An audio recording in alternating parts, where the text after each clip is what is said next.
Hello, good morning. This morning we're going to talk about planning your garden. So I know we're in the middle of the garden season right now, and it might seem a little silly, but planning is important, especially if you're starting up. So garden planning for beginners, you've never gardened before, you've seen your neighbor get lots of good fruits and vegetables this year, or you're just part of MAHA and Making America Healthy Again, and you want to grow your own food, whatever it is, planning is important.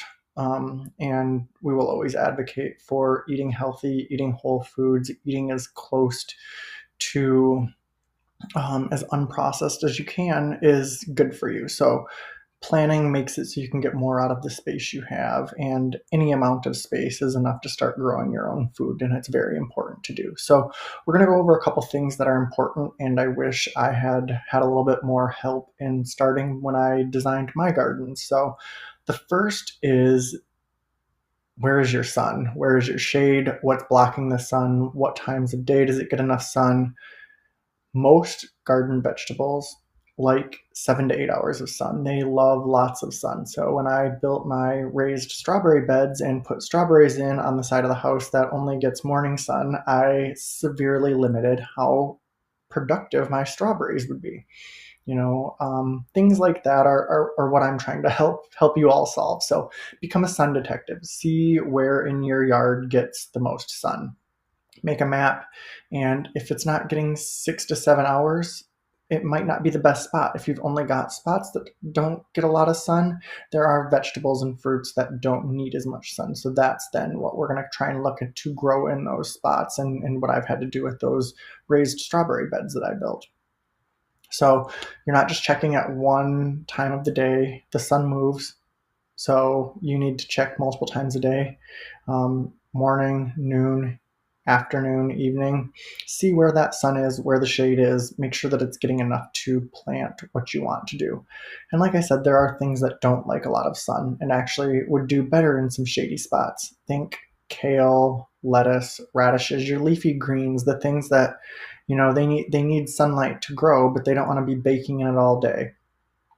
So that's the first thing you need to think of, is where are you going to put the garden and where is going to get enough sunlight for your garden.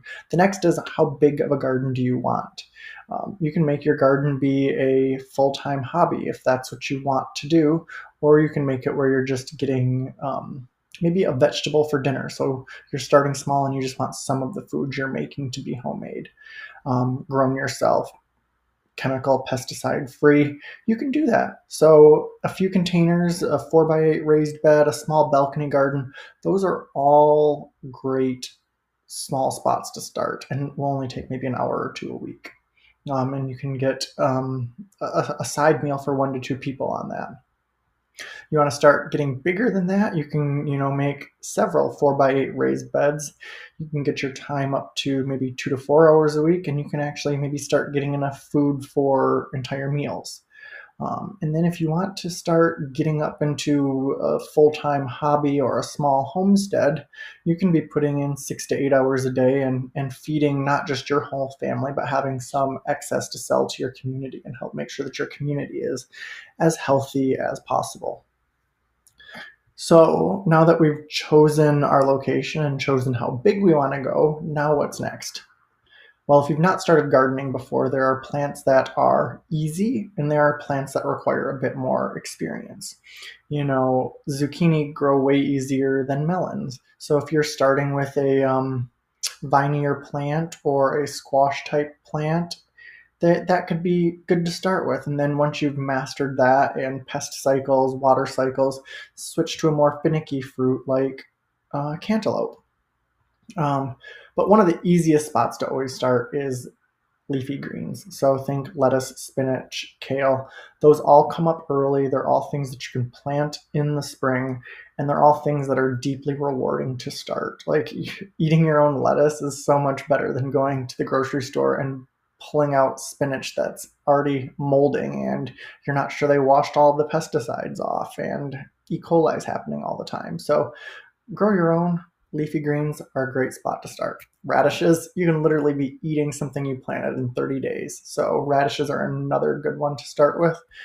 You got some more complex ones. Zucchini, again, I mentioned that, very good to start with. Same thing with green beans. And here's a couple little bit of information on how long it takes to harvest and what the space and difficulty levels are. The next thing that you want to do is figure out pathways and dimensions before you start building. And this is important because watering. Garden vegetables are thirsty, and for best production, they like consistent water. They don't want to go from getting 5 inches one week and no inches for the next 2 weeks of rain. So you're going to want to have some consistent watering, and that means designing a plan around that because carrying watering cans will get old very, very quick. So make sure you've got hoses or irrigation or something like that set up. When you plant, there are two kind of ways that you can do it. There's the traditional, you'll drive down the road and see fields in rows. Then that's great for large scale, and it can even be great for what you want to do. But there's also block planting where you can kind of put things into much closer together. You know, sweet corn grows very tall, bush beans don't. They have a good symbiotic relationship with the beans fixing nitrogen and the corn using lots of nitrogen. So they can be good to plant together. Block plant them right next to one another. And then you're using the space of the beans that will be ready for production and harvest before the corn gets super tall. So they can share the sunlight, you can share the space, you can kind of get two crops in an easy spot. So that's one way to kind of look at layout. And then the next thing is, when do you plant? So we're going through this in August right now. There's still some things you can plant for the fall if you get your garden in time. If not, then you're likely looking at next spring.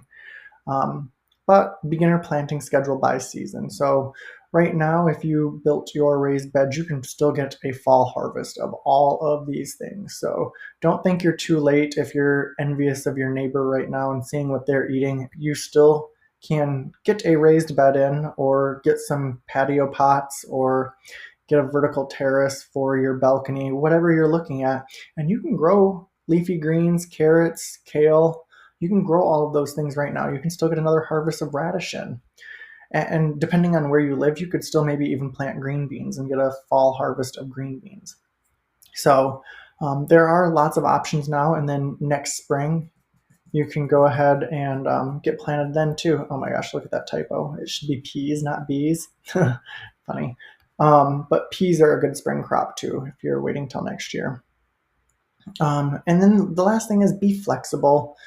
There will be the week you're on vacation and you can't give it consistent water and your weeds get out of control. You know, asking a neighbor is one nice way to kind of help that. But if not, it's you just get back and you get back into it. Life is not perfect. Your garden will not be perfect. So accept the imperfections, be flexible, and your entire experience growing your own food, eating healthier, getting away from pesticides and processed foods will be much simpler and much more rewarding if you lose the idea that it needs to be perfect. So go ahead and check out our full post on garden planning for beginners. It will be deeply helpful. There are some troubleshooting at the end, some frequently asked questions. So there's a lot more to get into, but I kind of went over the basics with you. It's a deeply rewarding experience to grow your own food. So if you've thought about giving it a try, I highly recommend it. You'll figure out quick if it's not for you, but I really just, there's too many benefits to not use your space to grow your own food and grow a monoculture that you're then putting pesticides for your kids to run around and play in. Like it doesn't make sense, so don't do it. Grow your own food.